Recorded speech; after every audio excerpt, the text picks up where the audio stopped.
Sanju Samson didn't help his cause, no evidence of what he can do at number 6 as India put team over individual in Asia Cup. Sanju Samson struggled initially in T20s but recently scored 3 centuries in 5 innings. However, a poor series against England and injury sidelined him. Sanju Samson's first 28 innings in international T20s produced just 2 half-centuries and 11 single-digit efforts. For all his immense talent and the mountain of attractive runs in the Indian Premier League, the right-hander from Kerala seemed destined for an India T20I career less fulfilled. Then, without warning, he smashed 3 centuries in 5 innings in as many weeks in October-November last. Among them were successive hundreds against Bangladesh and Hyderabad and South Africa in Durban, making him the first Indian to stack up back-to-back tons in T20s. It seemed as if Samson had, finally, turned the corner. Samson at his best cuts a glorious sight, full of sinewy grace, impeccable timing, and effortless placement. He hardly hits a ball in anger, yet it singes the turf on its way to a date with the boundary cushions or soars through the air to scatter the spectators in the stands. He suffuses onlookers with feel-good, he puts a smile on the fans' faces with his sheer majesty and incandescence. But Samson is as prone to frustrating his followers as he can exhilarate.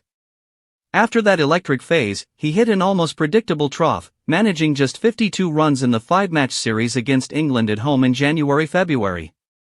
As much as the string of low scores, what was alarming was an eerily similar mode of dismissal, caught at various positions on the leg side, playing the pull shot time after time despite being rushed for pace, thrice against the slippery Jafra Archer.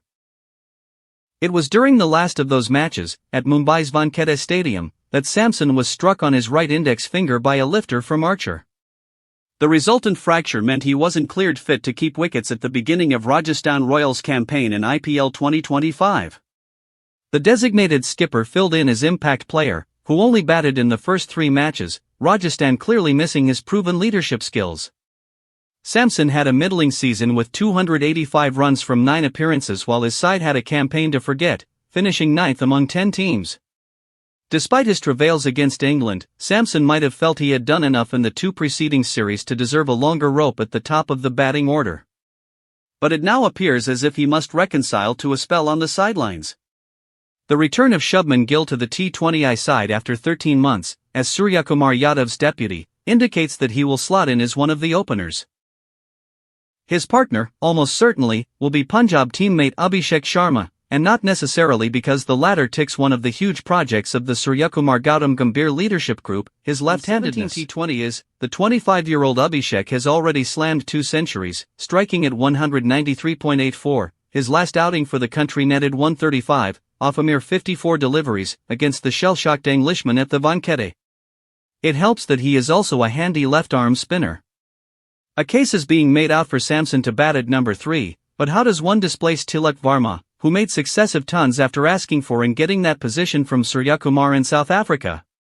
Samson has amassed almost all his T20 runs at the top of the order and there isn't enough evidence of what he can or can't do at number 5 and beyond.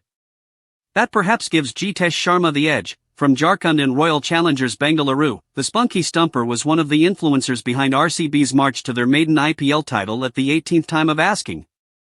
His 261 runs and 11 knocks came at the frenetic strike rate of 176.35, all in the second half of the innings. India's 4 practice sessions at the ICC Academy Oval since their arrival in Dubai last Thursday have provided a peek into which way the think tank is aligned. Jitesh is the one who has been put through extensive wicket-keeping drills. He has batted longer and against fresher bowlers than Samson. Perhaps one is reading too much into all this, but Jitesh was present at Tuesday evening's optional training session ahead of Wednesday's opener against UAE while Samson wasn't. Make of all this what you will. If Samson does miss out, one can't help but feel for him, but if he is brutally honest, Samson will concede that he hasn't entirely helped his cause.